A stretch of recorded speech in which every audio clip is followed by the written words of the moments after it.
자, 일단 보세요. 천천히 할게요. 157조. 다이컴 얼마든지 편하게 이해 안 되면 바로 스탑해요. 알았죠? 되게 잘해요. 그냥 편하게 조화를 위해서. 보세요. 일단 사행문화 11. 헌법은 국가의 조직과 구성 및 국민의 자유와 권리 보장을 위한 최고의 규범 체계이자 권리 장전으로 정치와 사회 질서의 지침을 제공한다. 몇 가지 어려운 거 없잖아, 그죠? 헌법은에 줄 그어 보시고요. 최고의 규범 체계에다가 줄 그으면 되겠네. 헌법이 제일 위에 있는 규범 체계야. 여기까지 별거 없죠? 자, 그리고 이 헌법은 뭘 위한 거야? 국민의 자유와 권리 보장을 위한 거겠죠, 그죠? 잘 기억하시고. 자, 그래서 둘째 줄. 국가의 법 질서는 헌법이 추구하는 가치에 의하여 지배되기 때문에 이제 그 다음 거 줄 그어봐요. 법률, 여기도 줄 긋는 거야. 법률, 명령, 규칙 등 헌법의 모든 하위법은 헌법이 위반되어서는 안 되며에 줄 그으면 돼요. 그럼 헌법의 하위법 중에 뭐가 있어? 하위법의 예시가 3개 나왔어요 지금. 뭐가 있는 거예요?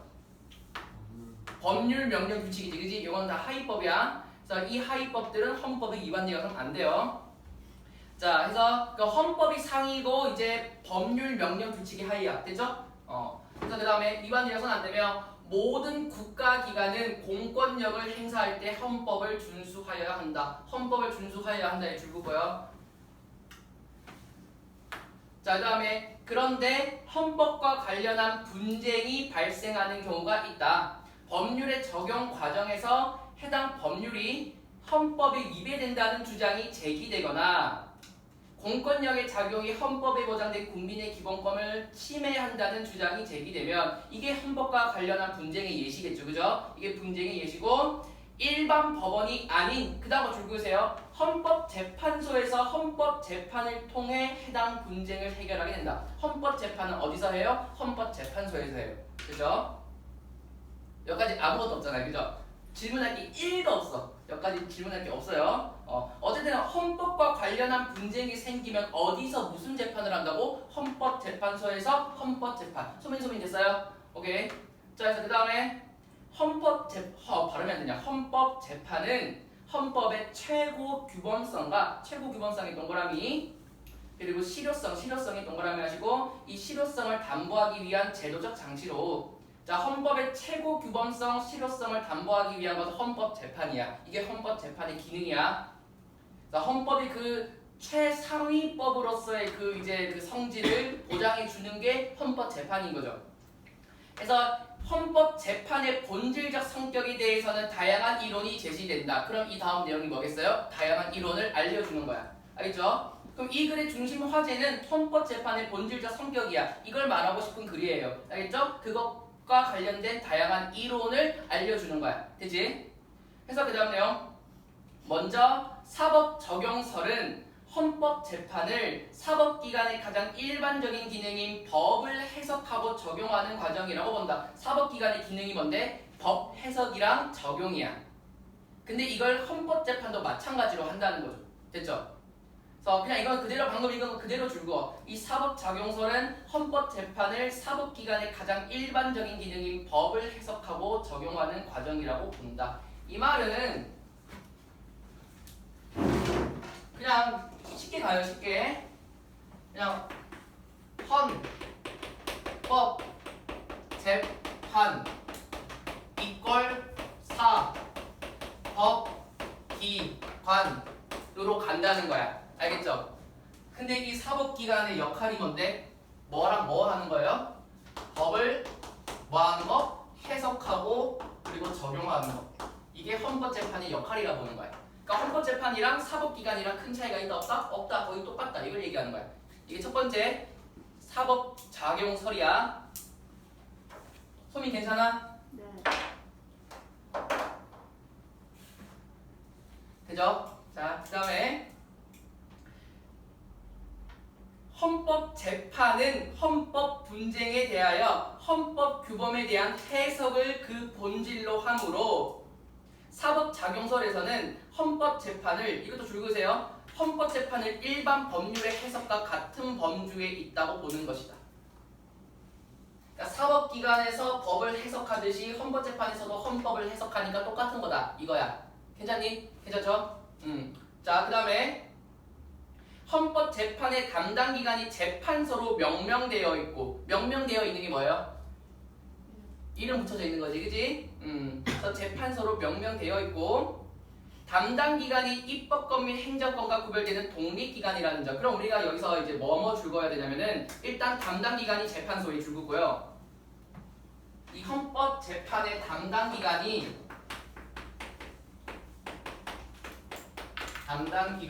재판소야. 헌법재판소. 이게 근거야 지금. 담당기관이 재판소고요. 그 다음에 담당기관이 입법권 및 행정권과 구별된 독립기관이라는 점. 독립기관이 줄거고요. 됐죠? 그리고 사건에 대한 최종적인 유권적 판단 작용을 한다는 점. 자, 최종적인 유권적 판단 작용이 줄거고요.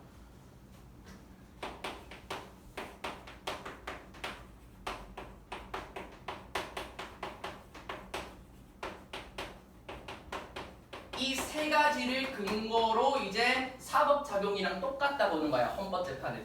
됐죠? 그래서 이 판단작용을 한다는 점이 사법작용설의 근거로 제시된다. 그러니까 이 세 가지 측면에서 요 사법기관이랑 이게 유사하다는 거야. 헌법재판이랑. 알겠죠? 그래서 사법작용설의 근거로 제시된다. 하지만 사법작용설은 그 다음 줄 그으세요. 헌법과 법률의 규범 구조적 차이를 무시한다는 점에서 문제가 있다. 이게 한계겠지. 그리고 말 그대로 문제점이겠죠. 이 이론의 문제점이야. 사법작용설의 문제점 또는 한계. 됐죠? 그러니까 사법작용설의 한계, 문제점. 사법작용설, 작용이야 적용이야? 작용이네. 작용설의 한계. 괜찮죠? 힘들어? 아니요. 벌써 빡센 거 아니야? 네, 괜찮아요. 표정이 안 좋은데? 괜찮아요? 자, 그래서 한계야. 사법작용설의 한계. 그러니까 헌법과 법률의 그 규범 구조가 같다는 거야, 다르다는 거야? 다른데 그거를 모르고 있다는 거지. 이 사법작용설에서는. 됐죠? 그래서 이런 문제가 있다. 그 다음에 일반 법률의 해석은 이미 존재하고 있는 법률의 의미 내용을 인식하고 여기에 구체적 사실관계를 포섭함으로써 결론의 도출에 이르는 방법이 주가 되는데 비해 이런 말이 나왔다는 거는 헌법은 이렇게 한다 안 한다? 안 한다. 헌법의 해석은 이렇게 안 한다는 거야. 애초에 헌법의 구조랑 이 사법의 이제 구조가 법률의 구조가 다르기 때문에 해석하는 방법 자체가 다르다고. 체현됐어요? 네. 자, 해서 더 봐봐요. 헌법은 추상성과 개방성을 특질로 하여 추상성에 줄거보세요. 일단 추상성인 게 뭔데?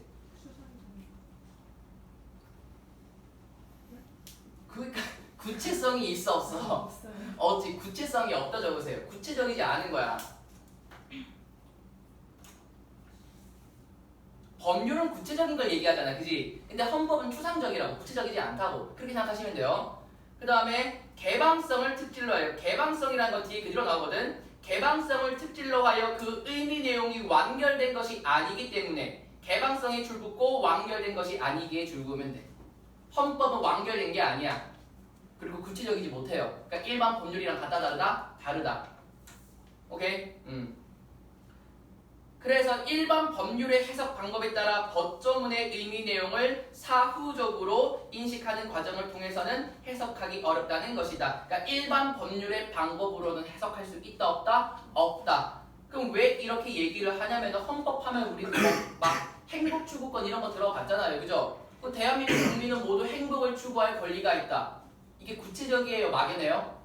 막연하잖아. 뭐가 행복인지 모르잖아요. 그죠? 구체적이지 못해. 추상적이야. 이런 거 얘기하는 거예요. 그렇기 때문에 일반 법률이랑 똑같이 해석을 하면 안 된다. 그치? 자, 그 다음에 입법작용설은 헌법재판의 본질을 입법작용으로 이해한다.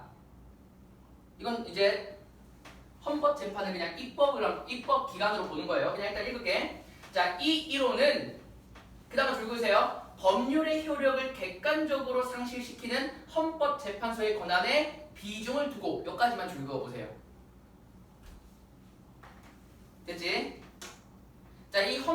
헌법재판소는 이런 권한이 있어. 어떤 권한이 있는데 법률의 효력을 상실시킬 수 있는 권한이 있어요. 그래서 여기에 비중을 두고 헌법재판의 본질을 이해하려고 한다. 위헌 법률 심판이나 헌법 소원 등의 헌법 재판에서 그 위헌 법률 심판도 헌법 소원도 둘 다 헌법 재판이죠. 헌법 재판이 예시야. 그래서 이 헌법 재판에서 그 다음이 중요한 거야. 헌법 재판소의 결정은 법률의 폐지, 개정, 입법을 강제하는 등의 결과를 초래한다. 그러니까 입법 작용으로 볼 수 있다 이 뜻이에요. 알겠지? 입법 기관이 하는 거랑 유사한 행동을 한다. 되죠? 소민 됐어? 그치? 표시 괜찮아요? 괜찮죠, 미종아? 네. 이해 안 되는 거 얘기해야 돼. 가만히 넘어가. 절대 안 돼, 알았죠? 자, 그래서 그 다음에 자, 따라서 헌법재판은 의회의 입법 작용과 유사한 것으로 이해할 수 있다는 것이다. 이것도 줄 그으세요. 헌법재판은 의회의 입법 작용과 유사한 것. 그러니까 두 번째 이론이죠. 헌법재판을 뭐로 보는 거야? 입법 작용이랑 똑같은 걸로 보는 거야. 입법 작용으로 보는 거예요. 왜냐하면 헌법 재판의 결과 어떻게 돼? 법률이 폐지되기도 하고 개정되기도 하고 입법되기도 하잖아요. 그죠? 그러니까 방금 한 게 헌법 재판을 입법 작용으로 보는 관점이야. 자, 해서 자, 입법 작용과 유사한 것으로 이해할 수 있다는 것이다. 여기까지 봤고요. 입법 작용설에 따르면 의회의 입법 작용을 적극적 입법 작용으로, 여기서 적극적이라는 건 좀 직접적이라는 뜻이에요. 알겠죠? 직접적이라는 뜻이고, 헌법재판소의 법률 통제는 소극적 입법 작용으로 본다. 그럼 여기서 소극적 입법 작용으로 본다는 거는 간접적이라는 뜻이야. 어쨌든 지금 여기서 이 헌법재판을 입법 작용으로 보는데 소극적인 입법 작용으로 본다는 거야. 소극적이라는 건 뭔가 간접적이라는 거겠죠. 대놓고 뭔가 입법을 하지 않는다는 뜻이야. 되죠? 그러니까 직접적으로 뭔가 입법을 한다기보다는 기존의 법률을 막 수정하고 폐지시키고 이런 작업을 하는 거잖아. 그래서 소극적이라 하는 거예요. 됐죠? 자, 그래서 하지만 입법 작용설은 하지만이라는 게 나왔다는 거에서 이게 뭐야? 이 입법 작용설의 한계, 문제점이 있다는 거야. 그래서 하지만 입법 작용설은 헌법 재판의 본질을 법률 통제만으로 여긴다는 문제가 있다. 이거 줄긋자. 헌법 재판의 본질을 법률 통제만으로 여긴다는 문제가 있다. 이 말은 뭐겠습니까? 이 헌법 재판이 법률 통제만 하는 것은 아니다는 거야. 헌법 재판이 법률 통제만을 하는 게 아니야. 다른 기능도 많이 한다는 거야. 알겠죠? 그래서 그 다음 내용. 오늘날의 헌법 재판은 법률 통제에만 그치지 않는다. 그대로 얘기하죠. 특히 그 다음으로 줄 그으세요. 헌법 소원 제도는 본질적으로 사법기관의 통제를 목적으로 한다. 사법기관을 통제한다는 건 법률 통제보다 더 넓은 영역에서의 역할을 한다는 거겠죠. 그죠? 더 넓은 통제를 한다는 거예요. 그치?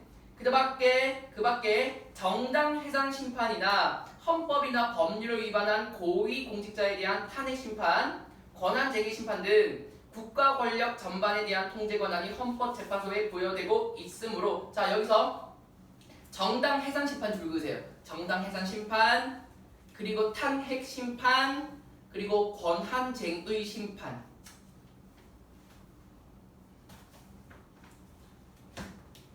됐죠? 그래서 국가 권력 전반에 대한 통제 권한이 헌법재판소에 부여되어 있다. 이거잖아요. 그죠? 그러니까 지금 입법작용설에서 헌법재판은 입법작용과 유사하다 해가지고 여기서 말하는 이 소극적 입법작용은 법률 통제를 얘기하는 거야. 법률 통제. 근데 이 글에서 말하는 게 뭐예요? 지금 이 이론의 문제점이 뭐야? 이 헌법재판의 역할이 법률 통제에 한정돼 있니? 아니면 더 역할이 더 많니? 역할이 더 많다는 거 아니야? 그지? 법률 통제뿐만 아니라 이걸 비판하는 관점에서는 법률 통제뿐만 아니라 그냥 아예 사법기관의 통제까지 하고 있다는 거야. 알겠죠? 이게 이걸 반박하는 거라 보시면 돼요. 이게 이걸 반박하는 거야. 이렇게 듣지 말고요. 이게 이거를 반박하는 거야. 반박이라 보시면 돼요. 반박이라던가 한계 아니면 문제점 이런 걸로 보시면 돼요. 채연아 괜찮아? 네? 이거 이해돼요? 아, 네.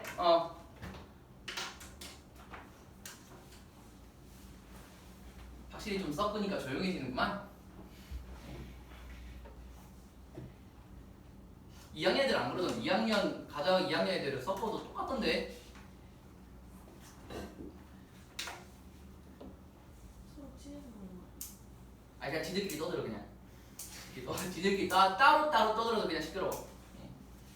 자, 여기까지 괜찮죠? 자 이렇게 보시고. 그래서 더 읽어볼게요. 그래서 헌법재판소에 부여되고 있으므로 헌법재판의 본질을 입법작용으로만 이해하는 입장은 헌법재판의 범위를 지나치게 좁게 파악한다는 비판을 받는다. 그러니까 이 헌법재판은 사법기관의 통제까지 할 만큼 역할의 범위가 넓다. 이거 아니야, 그지? 별거 없죠? 그래서 또한 헌법재판소는 의회에 의해 제정된 법률 중 위헌적인 부분, 위헌이 뭐야? 헌법이 위배되는 거죠. 이 헌법이 위배되는 부분만을 판단할 뿐, 그 다음 거 들고 오세요. 새로운 법률을 만드는 권한이 없으므로 헌법재판을 입법작용으로 단정하는 것은 무리가 있다는 것이다. 애초에 제대로 된 입법을 할 수 없다는 거야. 그러니까 지금 다 반박하는 근거들이에요. 알겠지? 그러니까 각각의 이론들을 소개하고 그 이론들의 문제점 한계를 얘기하는 거라고. 별거 없잖아요, 그죠? 자, 해서 그 다음 정치작용설은 헌법재판을 정치작용으로 보는 견해로 칼 슈미트가 주장한 이론이다. 그럼 칼 슈미트 나오면 정치작용설 가시면 돼요. 되지? 자, 해서 슈미트는 정치적 속성을 지니는 문제들은 소송을 통해 결정할 수 있는 성질의 것이 아니라고 봤다. 이거 줄거두자. 정치적 속성을 지니는 문제들은 소송을 통해 결정할 수 있는 성질의 것이 아니라고 봤다. 너네는 어디 안 가니? 뭘 화수해? 뭐 하는데? 강화도가 뭐 현장 체험 와서 간 거야? 네. 단체로 가는 거야? 버스 타고? 3학년이 보내주는구나. 자, 봐. 이제 볼게. 놓친 거 없죠? 자, 보세요. 왜? 왜? 아, 왜? 아, 나 힘들어. 아, 놓친 거 없죠? 아, 놓친 거 없어. 김대리 너 친구 없죠? 이러면 아, 같이 현장 체험 놓친 거 없다는 거예요. 다혜는 해찬이도 있고 그렇죠? 주위에 여자애들 엄청 많잖아요, 그죠? 자, 그 졸업 앨범 사진 그거 뭐지? 하민준 때문에 진짜 하민준밖에 안 보여. 모든 사진 시퍼런 분밖에 안 보여. 좋아요 다 누르고 다니잖아. 그 하민준 뜨는 거 보고. 하민준이 다 압살했어. 자, 일단 볼게요. 자, 하민준 여친이겠냐, 근데? 그냥 여사친이야? 알았어. 아, 쉽지 않네. 자, 이제 볼게요. 자, 그래서 이 소송을 통해 결정할 수 있는 성질의 것이 아니라고 보았다. 어떤 규범이 존재하고 그 규범의 구성 요건에서 구체적 사안이 포섭될 수 있는 경우에만 법관이 판단할 수 있는 법적 분쟁이 된다고 할 수 있는데, 법적 분쟁에다가 소송이라 적어놔. 소송. 법적 분쟁이 소송이야. 여기서 말하는 법적 분쟁이 소송이야. 뒤집어놔. 부담스럽다. 부담스러워. 자, 그래서 더 볼게요. 헌법은 여기 또 줄거야 돼. 헌법은 헌법 제정권자의 정치적 결단의 산물이므로의 줄긋고요.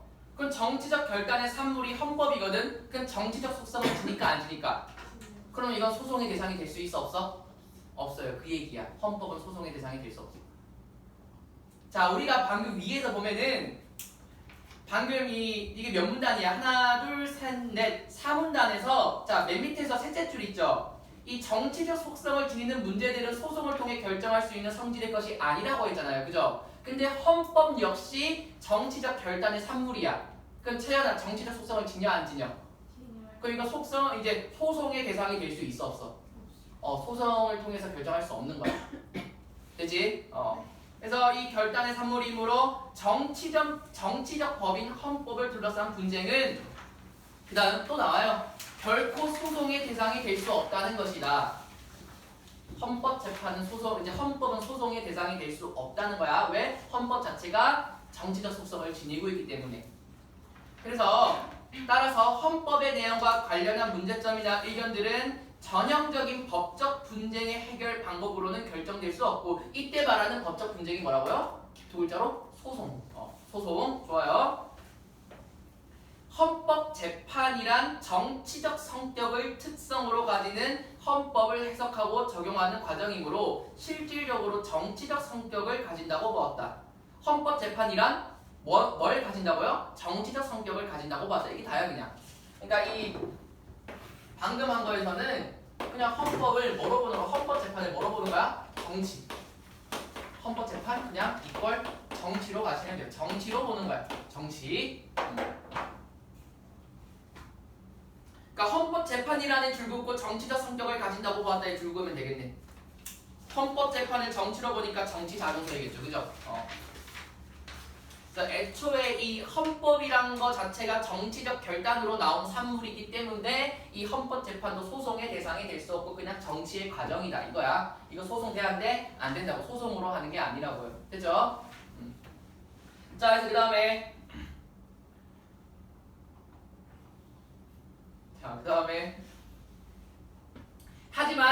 하지만 나왔다는 건 뭐야? 또 이 정치작용설의 한계, 문제점 이게 나온다는 거지. 패턴이 다 똑같죠. 그래서 정치작용설은 헌법의 정치적 결단으로서의 성격만을 지나치게 강조하여 그 다음 줄거면 돼. 헌법의 규범으로서의 성격을 무시한다는 문제가 있다. 헌법이 규범인데도 불구하고 그 규범적인 성격을 무시한다는 거지. 게다가 또 헌법은 여러 정치 세력 간의 공존을 위한 정치적 투쟁과 타협의 산물이므로 다른 규범보다 정치적 성격이 짙을 수밖에 없다. 이건 인정하는 거야. 정치적 성격이 짙다는 건 인정하는데 기본적으로 정치야 규범이야? 규범이라고 반박하는 거예요. 그래서 더 봐봐. 하지만 헌법은 주글자 헌법은 국민에 의해서 제정되고 개정되는 국가의 최고 규범까지 줄그으세요. 자, 그래서 법적 규범으로서의 성격은 명확하다고 볼 수 있다. 그러면 이걸 마냥 정치라고 하면 되는데 안 된다. 규범이기 때문에. 소민 됐죠? 오케이. 자, 그래서 그 다음에 또한 헌법재판은 개방적이고 추상적인 헌법 규범의 의미를 구체화하는 작업으로 이 과정에서 헌법재판관에 의해 정치적 이데올로기, 다이아 이데올로기 뭐였죠? 사상, 이념이죠. 사상이나 이념. 이 정치적 사상이라든가 이념이 반영될 가능성을 부정할 수는 없지만, 그러니까 정치적인 이 속성을 부정할 수는 없지만 헌법재판관의 헌법 해석은 어디까지나 법적 논리에 의해 뒷받침되는 법적 논증이어야 한다는 점에서 법적 논리에 줄긋고 법적 논증에 줄긋고 규범성이라고 적으세요. 네? 뭐라 까먹었어. 법적 논리, 법적 논증에 줄긋고요. 규범성이라 이제 적어보자. 규범성. 차라리 몸이 더 좋아졌는데? 몸이 더 커졌는데? 근육이 막. 규범성이야? 네. 뭐 규범이란 거겠지. 이게 어쨌든 이 법 규범을 지켜야 된다는 거 아니야. 이 법을 해석할 때도 이 법관이 지 맘대로 해석을 하면 되는데 안 되고 그 규범에 따라서 해석해야 된다고. 그러니까 이걸 만약 정치라고 보면 되는데 안 된다는 거지. 만약에 정치였다면 그냥 지 사상 가지고 지 맘대로 해석하면 되잖아. 근데 그 규범에 따라서 해석하는 거라고. 그러니까 정치가 아니라는 거지. 그래서 정치적으로 이용될 가능성은 크지 않다고 볼 수 있다. 됐죠? 그러니까 이건 정치작용서를 반박하는 문제점이 되는 거예요. 호연 피곤해? 괜찮아? 알았어요. 자, 그래서 재판은 독립성이 보장된 국가기관에 의하여 사법적 절차를 통해 최종적 판단을 내리는 국가작용이라고 볼 때 헌법재판도 그 본질이 재판이므로 외형적 특성으로 볼 때 넓은 의미에선 사법작용이라고 할 수 있다. 그러나 헌법재판은 헌법적인 쟁점을 해결하기 위한 재판이라는 점에서 이게 헌법적인 쟁점이라는 건 좀 추상적인 거야. 이게 추상적이야. 그래서 구체적 사건의 분쟁 해결을 목적으로 하는 일반 사법작용과는 구별된다. 이해되죠? 지금 봐봐. 일반 사법작용은 구체적 사건의 분쟁을 해결하잖아. 근데 헌법적인 쟁점을 해결한다는 건 뭐야? 추상적이라는 거야. 왜냐면 서로 반대로 가는 거기 때문에. 체험됐어요? 네. 이해가 안 돼서 못 맞으신 거 아니야? 그냥 맞으신 거야? 그냥 오케이. 자, 자, 그래서 그 다음에 헌법재판은 헌법을 기준으로 하여 이루어지는 권력에 대한 통제 과정이고 이를 통해 국민의 기본권 보장과 국가체제의 유지에 기여한다는 점에서 그 본질을 찾을 수 있다. 마지막에 그냥 다 뭉뚱그린 거야. 이 나왔던 이론들을 다 합친 거야. 이런 속성들 다 가지고 있다고. 그렇게 보시면 돼요. 됐죠? 이제 문제 풀어봐. 5번까지. 10분이면 다 풀죠? 꼼꼼하게 풀어요. 시간 생각하지 말고. 그리고 선지 하나하나 다 설명할 거예요.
점이 문제점이랑 똑같아. 그치.